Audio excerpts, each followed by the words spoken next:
জয় গোপাল। ভিডিওটা স্টার্ট করলাম গোপু সোনার মুখ দিয়ে। সবার নিশ্চয়ই ভীষণ ভালো লেগেছে।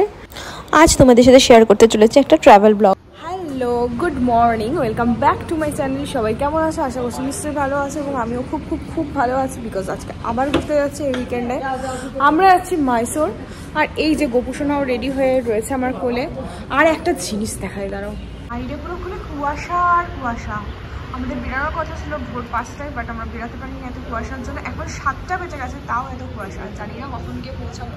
মোটামুটি ব্যাঙ্গালোর থেকে 3 ঘন্টা মতো লাগে বাই কার বা বাস। অবস্থা খুব খারাপ, সেটা তোমরা একটু অ্যাডজাস্ট করো। চলো বেরোনো যাক এবার। চলো, লাগেজ টাগেজ নিয়ে আমরা নেমে পড়লাম গ্রাউন্ড ফ্লোরে। তো রওনা দেওয়া যাক।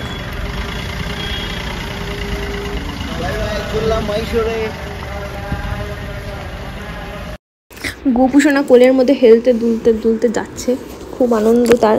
যারা আমার সব ব্লগগুলো দেখো বা ফলো করো তারা জানো আমি গোপু সোনাকে নিয়েই সব জায়গায় ঘুরতে যাই এবং ওর সমস্ত কিছু খাবার দাবার, বেড, মশারি, জল সমস্ত কিছু নিজের সাথে ক্যারি করি। আর মাইসোর যাওয়ার পথে, ব্যাঙ্গালোর থেকে মাইসোর যাওয়ার পথে 2খানা টোল পড়বে। যাদের দেখতে ভালো লাগে তারা অবশ্যই আমাকে সাপোর্ট করতে থাকো, আর যারা সাপোর্ট করো তাদেরকে আমি আবারও ধন্যবাদ জানাচ্ছি। 2.5 থেকে 3 ঘন্টা মতন লাগে, আর 143 কিলোমিটার ডিস্টেন্স। যেহেতু ভোরবেলা বেরিয়েছি তো মাঝপথে আমাদের খিদে পেয়ে গেছে, তো আমরা ইডলি ধোসা দিয়ে, বন্ডা দিয়ে, এইসব দিয়ে, ধোসা খাইনি আজকে, আর চা এইসব দিয়ে আমাদের ব্রেকফাস্টটা সারলাম। ব্লগটা আমি অনেকদিন পরে বানাচ্ছি, আমার এক্স্যাক্ট প্রাইসটা মনে নেই। খুব সম্ভবত প্লেটগুলো 60 রুপিস বা 80 রুপিস এরকমভাবে এরকম মতন ছিল। এই টিফিন করলাম, ইডলি বড়া, এছাড়া এখানে কোনো খাবার নেই, এগুলোই খেতে হবে। আর এই যে চা এখন খাচ্ছি। চাটা কেমন? চাটা এখন খাইনি, খেয়ে যাচ্ছি।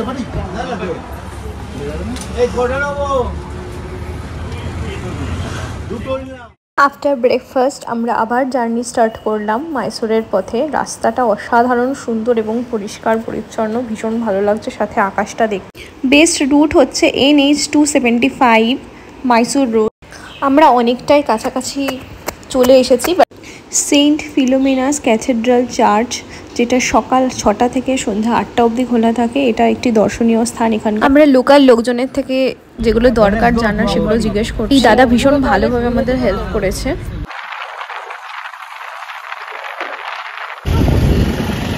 আমাদের হোটেল বুকিং করা নেই, আমরা গিয়ে খুঁজে বুকিং করব।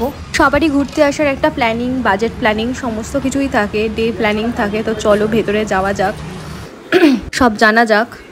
তো আমাদের রিসেপশনের ফর্মালিটিস পূরণ হয়ে গেছে, তো চলো তোমাদেরকে এবার রুম ট্যুর দিয়ে দিই। তারপরে আমরা স্নান টান করে ফ্রেশ হয়ে রেডি হয়ে দেন বেরাবো। ফার্স্ট ফ্লোরেই আমরা রুম পেয়ে গেছি, আর একদিন থাকার জন্য আমাদের তো এটা 1 ডে ট্রিপ। যথেষ্ট ভালো, যথেষ্ট সুন্দর, পরিষ্কার পরিচ্ছন্ন, গিজারের ব্যবস্থা রয়েছে, এসি রয়েছে। এই হলো বেড। ওয়াশরুমটা বেশ নিট অ্যান্ড ক্লিন, আর সাইজটাও বেশ বড়। শাওয়ার, বেসিন, কমোড, বালতি, যা যা দরকার আর কি সমস্ত কিছুটা এখানে রয়েছে। একটা ওয়ার্ড্রপ দিয়েছে জিনিস রাখার জন্য। আর এই যে সামনে মিরর আর পেছনে বেড দেখতে পাচ্ছ, টিভিও আছে। এই হলো করঞ্জি রেসিডেন্সির বিল। আর এখানে আমাদের অফ সিজন ছিল বলে আমরা একটু মানে রিজনেবলে পেয়েছি, জিনিসটা সস্তায় পেয়েছি। 1300 করে 1300 এক একটা রুম। তো বাট যেটা সিজনে আসলে কিন্তু এটা অনেকটা বেশি থাকবে আর কি। তো সেই জন্য এটা আমি অ্যাপ্রক্স হিসাবেই বলছি, এক্স্যাক্টলি বলতে পারছি না। তো স্নান টান করে ফ্রেশ হয়ে গেছি। গোপুকেও এক জায়গায় বসিয়ে সেট করে খেতে টেতে দিয়ে দিয়েছি। কিন্তু আমরা যেহেতু বাইরে গিয়ে এখন ননভেজ খাবো, রেস্টুরেন্টে যাবো, সেই জন্য গোপুকে নিয়ে যাবো না। এখন বাজে 3:15। তো আমরা এসে একটু রেস্ট নিচ্ছিলাম, স্নান টান করে একটু রেস্ট নিয়ে এখন বেরালাম। একবারে লাঞ্চ টাঞ্চ করে একবারে এই বিকালের দিকে একবারে মাইসোর প্যালেসটা দেখতে যাবো। আর ভীষণ খারাপ অবস্থা, বারবার জল চেঞ্জ হচ্ছে বলে। তো মাইসোর প্যালেস দেখতে যাবো এখন। ওখানে লাইটিং শো হবে, সমস্তটাই যদি শেয়ার করার পারমিশন থাকে নিশ্চয়ই করবো। এখানে জল বোধহয় খুব ভালো, খুব তাড়াতাড়ি খিদে পেয়ে যাচ্ছে। আর বাজেও 3:15, খিদে পাওয়াটাই স্বাভাবিক। তো মেনু টেনু দেখে ডিসাইড হলো। তো আমরা একটা সবজি নিয়েছি, বাট সবজিটা ভেজ ছিল, বাট অসাধারণ খেতে ছিল, যেটার সাথে পাওয়া তন্দুরি রুটি নিয়েছে। আর একটা ফিশের আইটেম, একটা চিকেনের আইটেম, আমার এক্স্যাক্ট এখন মনে নেই। আর নিয়েছি একটা মিক্সড ফ্রাইড রাইস, এবং প্রত্যেকটা খাবারই ভীষণ টেস্টি এখানকার। আমি রেস্টুরেন্টের নামটা অবশ্যই বলে দেবো। আর কোথায় ওই কালাঞ্জি যে মানে ওইটা দিয়ে সার্চ করলেই লোকেশানে তো তোমরা তো হোটেলটা পেয়ে যাবে, ঠিক তার পাশেই এটা এই রেস্টুরেন্টটা। নাম হচ্ছে লেমন 3। এখানে অনেক বাঙালি মানুষও রয়েছেন যারা এখানে কর্মরত। ভীষণই ভালো লাগলো, টেস্টি খাবার, ব্যবহারও ভীষণ ভালো। এই হলো আমাদের কারঞ্জি রেসিডেন্সি, যার চেক ইন চেক আউটের টাইম এখানে লেখা রয়েছে। আমরা ভেতরে আবার যাচ্ছি বিকজ গপুকে যেহেতু ঘরে রেখে এসেছিলাম, এবার যেহেতু মাইসোর প্যালেস ঘুরতে যাবো খেয়ে দিয়ে উঠে, তো আমরা আবার রুমে যাচ্ছি। রুমে গিয়ে গপুকে নিয়ে এবার যাবো। খাওয়ার বিল শো করা আমার পার্সোনালি কখনোই পছন্দ না, বাট আমি এখানে শো করে দিয়েছি কারণ ঘুরতে গেলে সবারই একটা বাজেটের ব্যাপার থাকে, যাতে সবার সুবিধা হয় সেই জন্য। তো আমরা এখন যাচ্ছি মাইসোর প্যালেস দেখতে। এই যে গপুসোনাও যাচ্ছে ঘুরতে, আর দুজনে আমরা স্কাই কালারের পরেছি আজকে, দুজনেই ম্যাচিং হয়ে গেছে। চলো যাওয়া যাক। কারঞ্জি রেসিডেন্সির খুব কাছাকাছি মাইসোর প্যালেস। এই হচ্ছে মাইসোরের সেই বিখ্যাত আন্ডার ওয়াটার অ্যাকোরিয়াম, বাট এটা আমরা আজকে দেখাবো না, এটার জন্য তোমাদের অপেক্ষা করতে হবে, পার্ট 2-তে আমি শো করব। তো আমরা প্যালেসের কাছাকাছি এরিয়াতে ঢুকে গেছি। শহরটা খুব সুন্দর, খানিকটা কলকাতার মতনই লাগছে, মনে হচ্ছে এরকম ওই ভিক্টোরিয়ার সামনে যেমন ঘোড়ার গাড়িগুলো দাঁড়িয়ে থাকে ওরকম। বেশ ভীষণই ভালো লাগছে, কিন্তু একটু গরম আছে, ওয়েদারটা একটু খারাপ আছে, বাট বাদ বাকি সব ভালো। গোপুসোনাকে এবার মায়ের কোলে চাপিয়ে দিয়েছি। তো চলো এবার ভেতরে যাওয়া যাক। প্যালেসের বাঁ দিকে হচ্ছে পার্কিং এরিয়া আছে। পার্কিং চার্জ কি লাগবে না লাগবে এখনো অবধি আমরা জানি না, যদি লাগে তোমাদেরকে অবশ্যই ইনফরমেশন আমি দিয়ে দেবো। তো চলো এবার প্যালেসের দিকে যাওয়া যাক। ಪ್ರವಾಸಿಗರು ಅರಮನೆಯ ಆವರಣದಲ್ಲಿ ಸಾರ್ವಜನಿಕ ರಜೆಗಳನ್ನು ಹೊರತುಪಡಿಸಿ ಸೋಮವಾರದಿಂದ এই হলো টিকিট কাউন্টার। 120 টাকা টিকিট। আচ্ছা, এখানে আসার আগে অবশ্যই ক্যাশ সঙ্গে করে নিয়ে আসবেন, কারণ এখানে অনলাইন বা কার্ডের কোনো ব্যবস্থা নেই। মাইসোর প্যালেসে ক্যাশ দিয়ে টিকিটটা কাটতে হবে। তো পার হেড 120 করে, বাট লাইটিংয়ের জন্য, লাইটিং শো দেখার জন্য আবার আলাদা টিকিট লাগবে।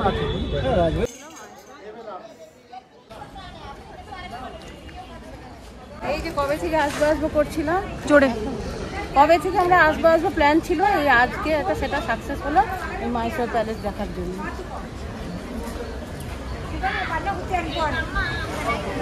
5:30 অবধি টিকিটের টাইম।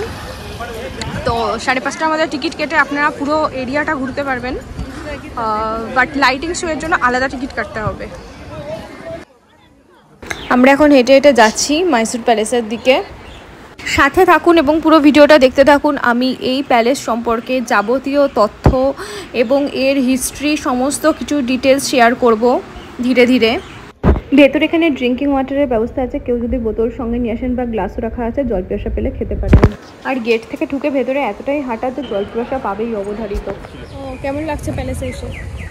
ভালোই লাগছে। কেমন লাগবে, আর এখনো তো সবে ঢুকলাম, ঘুরে দেখা যাক কিরম। এত হাইপ আদেও এটা মানে আগে থেকে মানুষ বেশি হাইপ ক্রিয়েট করে না, আসলেই সুন্দর, সেটা ঢুকলেই বোঝা যাবে। টিকিটের কস্ট আমরা ভেবেছিলাম যে 100 করে, বাট এসে দেখছি 120। আর ভেতরে অনেকটা ভিড় দেখা যাচ্ছে, মনে হচ্ছে অনেকটা লাইন দিয়ে ঢুকতে হবে। তো চলো যাওয়া যাক। এই হচ্ছে প্যালেসের বাইরে ভিড়, কারণ এখানে জুতো ব্যাগ ট্যাগ যা আছে সেগুলো জমা রাখতে হবে। তারপর চলুন যাওয়া যাক প্যালেসের ভেতর।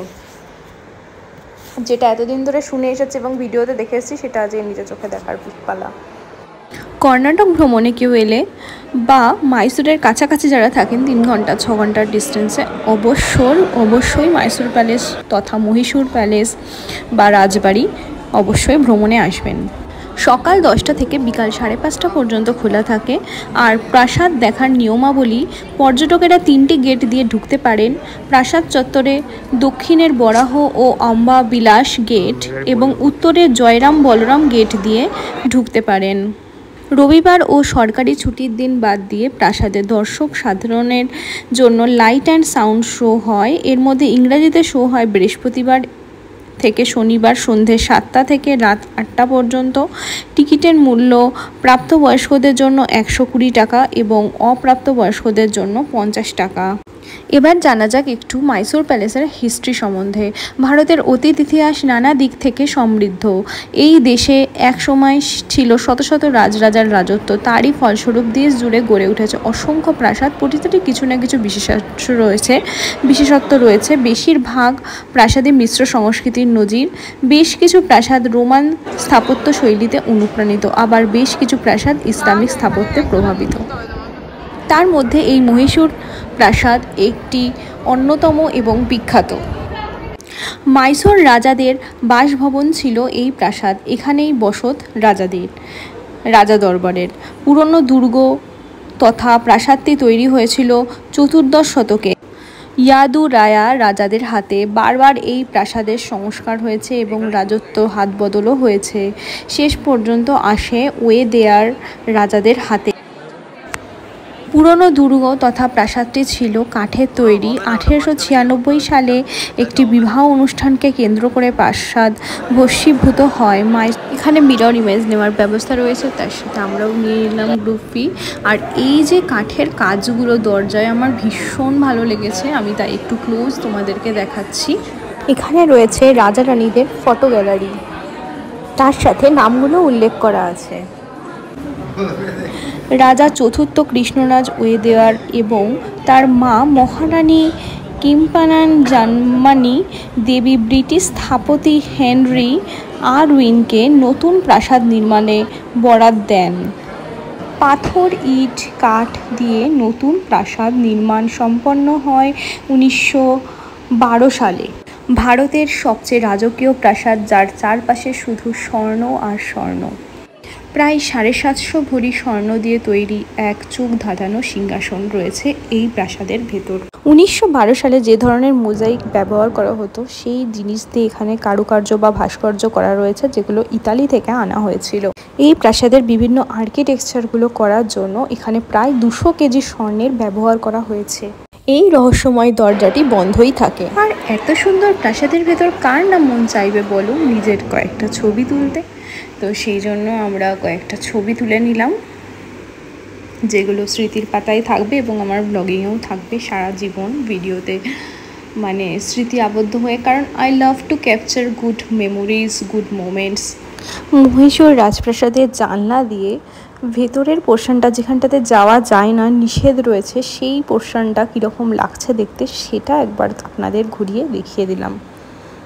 অবশ্যই কমেন্টে জানাবেন আমার এই ভিডিওটা কেমন লাগলো। ভালো লাগলে লাইক, কমেন্ট, শেয়ার এবং সাবস্ক্রাইব করে অবশ্যই পাশে থাকবেন।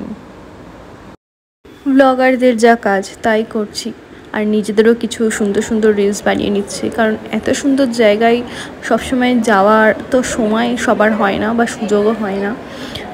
যদিও আমরা ঘুরতে ভালোবাসি, প্রচুর জায়গায় ঘুরেছি, আমরা ঘোরার জন্য বছরে সময় বার করেই নিই, কিন্তু সব সময় সব কিছু তো মানে ক্যামেরা বন্দি করা সম্ভব হয় না বা হয়নি। আগে যেমন আমার কাশ্মীরের জন্য ভীষণ একটা দুঃখ রয়েছে, যেটা আমার ব্লগিংয়ে বন্দি নেই, কারণ তখন আমি ব্লগ করতাম না। তো যাই হোক, অন্য প্রসঙ্গে যাব না, আমি আবার মাইসোর প্যালেসের প্রসঙ্গেই ফিরে আসি। এই প্রসঙ্গে আরও কিছু কথা আমি আপনাদের সাথে শেয়ার করতে চাই, আরও অজানা তথ্য আপনাদেরকে জানাতে চাই, যাতে আপনারা সমস্তটা মানে স্টাডি করে তারপর এখানে ঘুরতে আসতে পারেন। আমার কাছে সেই সময়টা ছিল না স্টাডি করে আসার, বাট আমি বাড়িতে এসে অবশ্যই স্টাডি করেছি এবং তারপরে আপনাদের কাছে উপস্থাপনা করছি। সেই জন্যই আমার এতটা সময় লেগে গেল এবং দেরি হলো। অপরূপ সুন্দর এটা, মানে ভাষায় প্রকাশ করা সম্ভব নয়। এত কিছু মেনটেনেন্সের জন্য 120 টাকা করে যে টিকিট মূল্য রাখা হয়েছে, সেটা একদম ওয়ার্থ। আরও একটা কথা জানিয়ে রাখি, যেই জায়গাগুলো বাউন্ডারি দেওয়া রয়েছে তার ভেতরে কিন্তু বসা যাবে না, দাঁড়িয়েই থাকতে হবে আপনাকে। শিল্পীদের পরিশ্রম এবং হাতের কাজ দুটো মিলে, দুটোর যুগলবন্দিতে এক অসাধারণ সুন্দর প্রাসাদ তৈরি হয়েছে, যার প্রত্যেকটা কানায় কানায় দেখা যাচ্ছে, যেগুলোর মানে প্রশংসা না করে থাকা যায় না। দেওয়ালে যে ভাস্কর্য শিল্পকলাগুলো আপনারা দেখতে পাচ্ছেন, বিশেষ করে সোনালি রঙের যেগুলো, সেগুলো কিন্তু সবই স্বর্ণ দিয়ে তৈরি, যার আভিজাত্যই আলাদা। মাইসোর প্যালেসের আরও একটি নাম আছে, যেটা হচ্ছে আম্বা ভিলাস প্যালেস, ঠিক আছে। আর এটা হচ্ছে এর আর্কিটেকচারগুলো ইন্দো সেরাসেনিক আর্কিটেকচার এর আদলে তৈরি করা। যে সিভিল ইঞ্জিনিয়ারের প্ল্যানে এবং ইনস্ট্রাকশানে এটা তৈরি হয়েছে, তার নাম হচ্ছে বিপি রঘুবল্ল নাইডু। সমস্ত প্যালেসটা ঘুরে এবং অনেক তথ্য তোমাদের সাথে শেয়ার করে সিঁড়ি দিয়ে নেমে চলেছি। আজ এতদিন হয়ে গেল আমি ব্লগিং করছি, কিন্তু এই জিনিসটা আমার আর গেল না। আপনি একবার তুমি একবার বলা, আসলে তুমিটা ভীষণ কাছের এবং আপনিটা বলা সম্মান দেওয়ার জন্য, তাই জন্য দুটোই বলা হয়ে থাকে। তো আমরা মাইসোর প্যালেস থেকে এবার বেরিয়ে এলাম, বেরিয়ে কিছুক্ষণ বসে বিশ্রাম নিচ্ছি, কারণ ভেতরে প্রচুর হাঁটাহাঁটি হয়েছে। আর বেরানোর পথে বিভিন্ন বই এবং শোপিস বিক্রি হচ্ছে। বিকালের আকাশটা আরও অপূর্ব সুন্দর লাগছে, আর পাপা এখানেও বসে গান শুনছে, আর ইনি এদিকে খেলা দেখছেন আমার বরমশাই। রীতিমতন এরা বাড়িতে যেমন করে ঘুরতে এসেও সেটাই করছে। তো চলুন এবার আস্তে আস্তে বাইরের দিকে যাওয়া যাক, কারণ ক্লোজিং টাইম হয়ে গেছে। 120 টাকা করে টিকিট নিচ্ছে, কিন্তু স্টাফদের ব্যবহার অত্যন্ত খারাপ। সবাইকে জোর জবরদস্তি প্রায় ঠেলে গুজে এক প্রকার বার করে দেওয়ার মতন করছে। যাই হোক, এবার মন ভালো করার জন্য বাইরে এসে আমি একটু শপিং আমাকে করতেই হবে, একটু উইন্ডো শপিং আর কি, সব দেখাশোনা করছি এখানে কীরকম কী পাওয়া যাচ্ছে। তার সাথে আমরা একটু হাওয়া জল এইসব খেলাম, মানে ওই সোনপাপড়ি টাইপের যেগুলো হয় বাচ্চাদের, ওখানকার গরিব বাচ্চা আশেপাশে 1-2 যারা ছিল তাদেরকে খাওয়ালাম। আর এখানে চলছে আমার রিলস বানানোর সাথে পাগলপন্থী চাইল্ডিশ টাইপ আর কি, যেটা কোনোদিনই আমার থেকে যাবে না, আমি চাইও না যাক, আমি এমনই থাকতে চাই। এন্ট্রি ফি এর দুটো ডিফারেন্ট টিকিট আছে। দুপুরের যেটা হচ্ছে সেটা হচ্ছে পার হেড 120 টাকা করে। তো ওটা 5:30-6টা নাগাদ সবাইকে বার করে দেবে। তো আবার 7টা থেকে স্টার্ট হবে আর একটা লাইটিং শো, সেটার জন্য আবার 120 টাকা করে টিকিট কাটতে হবে। ভীষণ কমার্শিয়াল, জাস্ট বিজনেস টাইপ। তো সেই জন্য এখন সবাই, যত লোক ছিল ভেতরে সবাইকে বার করে দিচ্ছে নতুন করে টিকিট কেটে ঢোকার জন্য। তো এই মাঝখানের টাইমটুকু আমরা কি করব, আমার গলার অবস্থা ভীষণ খারাপ, তোমরা একটু অ্যাডজাস্ট করো। তো আমরা একটু হাওয়া ঠাওয়া খেয়ে পুরো পার্কিং এরিয়াটা ঘুরে কী কী সব জিনিসপত্র বিক্রি হচ্ছে সেসব দেখাশোনা করে টাইমটা পাস করব। দেন লাইটিং শোটাতে ততক্ষণ যদি থাকতে ইচ্ছা করে তো থাকবো, যদি থাকি তোমাদের সাথে অবশ্যই শেয়ার করব। আমি জানি না আমার গলা কতটা শোনা যাচ্ছে, মানে ভীষণই গলাটা ধরে রয়েছে। বাইরেটাতে এরকম খাবারের দোকান প্লাস বিভিন্ন শোপিসের দোকান, এখানে কাঠের জিনিস এবং মাইসোর সিল্কটা এখনও দেখতে পাইনি আমরা, দেখতে গেলে দেখাবো। আর কাঠের জিনিস যেগুলো ভীষণ এখানকার ফেমাস, ভীষণ সুন্দর সুন্দর জিনিস বানানো, তো সেইগুলো এখানে এগুলো বাইরে বিক্রি হচ্ছে। তোমরা চাইলে কাউকে গিফট করার জন্য অবশ্যই কিনতে পারো, আমিও দেখবো। সন্ধ্যাবেলা এরকম ঘোড়ার গাড়িতে লাইটিং লাগিয়ে মানুষজনকে ঘোরানো হয়, এটাও এক রকমের বিজনেস। বাট আমি চড়তে চাইলাম, আমাদের বাকি কেউ রাজি ছিল না বলে আমরা চড়া হলো না। তো ভাবলাম দাঁড়িয়ে দাঁড়িয়ে বোর হয়ে কী লাভ, তো একটু রোড সাইড শপিং করে নিলাম। এখানকার উডেন যে জিনিসগুলো সেগুলো ভীষণ ভালো লাগছিলো, প্রত্যেকটাই দেখতে ভালো লাগছিলো, কোনটা ছেড়ে কোনটা নেবো বুঝতে পারছিলাম না। তো আমি একটা ডোরে টাঙানোর ওই কি রাগানোর যেগুলো হয় না, তো ওটা একটা গিটারের একটা নিলাম, আর একটা স্যান্ডেল আতর নিলাম, যেটার গন্ধটা এত সুন্দর, মানে পুরো অরিজিনাল চন্দন কাঠের মতন লাগছে, ভীষণ ভালো লাগছে। তো এই দুটো আর না নিয়ে পারলাম না, লোক জানি না ঠকেছি না জিতেছি, তো রাস্তায় বসেছিল দেখে লোক সামলাতে পারলাম না, নিয়ে নিলাম।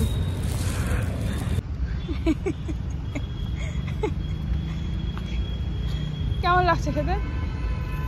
হাওয়া এ হাওয়া দুটা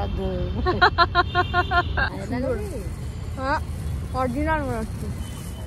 তো সন্ধ্যা হয়ে গেছে, টাইম হয়ে গেছে, আমরা এখন প্যালেসের দিকে আবার যাচ্ছি লাইটিং শোটা দেখার উদ্দেশ্যে। বাট টিকিটের লাইন অনেক বড়, তাও আমি লাইনে দাঁড়িয়েছিলাম। বাট পরে শুনলাম যে হিন্দি ইংলিশ কোনো কিছুতেই হবে না, ওখানকার লোকাল ল্যাঙ্গুয়েজে হবে। তো কিছুই তো বুঝতে পারবো না, আমার দর্শক বন্ধুরাও বুঝবেন না, সুতরাং দেখে কি লাভ। টিকিট কাউন্টারে অনেক ভিড় আছে, সেই জন্য আমরা লাইনে আর দাঁড়ালাম না। এখন আমরা বাড়ির দিকে রওনা দেবো।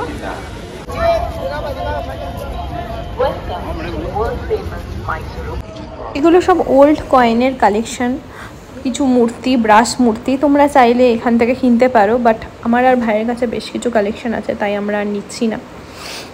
আমরা এখন যাব মাইসোর সিল্ক দেখতে, যেটার জন্য আমি অনেকক্ষণ থেকে বেশ এক্সাইটেড রয়েছি। আমার খুব ইন্টারেস্ট আছে একটা সিল্ক কেনার জন্য। আমি কি করবো তার জন্য, আমি তো চলতে পারছি না।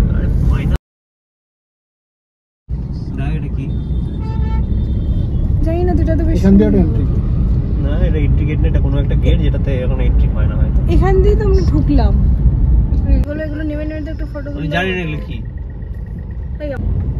কালকে যাওয়ার সময় যাওয়া যাবে না। এখন আমরা কোথায় এলাম? চা খেতে, মাথাদের চা।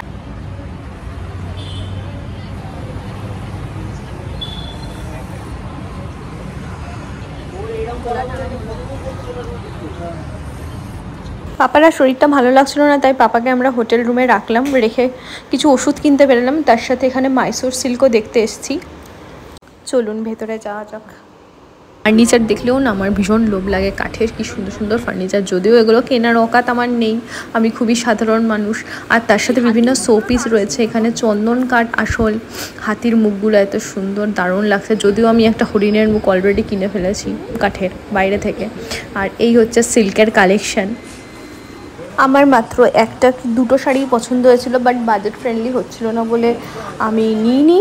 আর তাছাড়া বাড়ি যাওয়ারও তাড়া ছিল, বিকজ পাপার ওষুধটা নিয়ে আমাদের ফিরতে হতো রুমে। আর এখানে বিভিন্ন স্যান্ডেলের, বিভিন্ন অয়েলের, বিভিন্ন কসমেটিক্সের কালেকশনও রয়েছে। যদিও আমি বাইরে থেকে একটা আতর অলরেডি কিনে নিয়েছি, কাঠের জিনিসও কিনে নিয়েছি, তোমাদেরকে পরে শো করবে। এখানে বিভিন্ন হোমমেড সাবানও রয়েছে। তো আরও একটা এই যে দেখার জিনিস ছিল, যেটা আমি জানলা থেকেই দেখিয়ে দিচ্ছি গাড়ির কাছ থেকে। এটাও ট্যুরিস্ট প্লেসের মধ্যে পড়ে, বাট আমাদের আর নামার সময় ছিল না, আমরা এখন ফিরছি আমাদের রেসিডেন্সিতে। এটা হচ্ছে আমাদের স্টার্টার মেনু বা ডিনার কিছুর একটা বিল হবে, এখন এক্স্যাক্ট মনে নেই। রেস্টুরেন্টে খেতে যাবো না, রুমে বসেই খাবো, সেজন্য প্লেট কিনে আনলাম, একটু রিল্যাক্স করবো আর কি। সারাদিন অনেক ঘোরাফেরা হয়েছে, সারা শহরে আমরা এত ঘুরে বেরিয়েছি সারা সন্ধ্যাবেলা, তাই রাত 1টার সময় এসে এখন শাওয়ারমা রোল খাচ্ছি ঘরে এসে। কিরম লাগছে? গরম থাকলে আরো বেশি ভালো লাগতো, আর এমনি ঠান্ডা পড়লে একটু কম ভালো লাগছে। চিকেন আর মেয়োনিজের মিক্সচারটা very tasty, very tasty. Mysore ট্যুরের ডে 1-এর ব্লগটা আমি এখানেই শেষ করছি। সবাই ভীষণ ভালো থাকবেন, সুস্থ থাকবেন এবং অবশ্যই আমার পাশে থাকবেন। পরবর্তী ভিডিওতে থাকবে চণ্ডীমাতার মন্দির, অ্যাকোয়ারিয়াম, এটসেট্রা এটসেট্রা। দেখতে হলে, জানতে হলে থাকতে হবে পাশে। সম্পূর্ণ ভিডিওটা দেখার জন্য সকলকে জানাই ধন্যবাদ। কিছু কোয়েশ্চেন থাকলে আমাকে অবশ্যই কমেন্টে জিজ্ঞেস করতে পারেন, আমি যথাসাধ্য অ্যান্সার দেওয়ার চেষ্টা করব।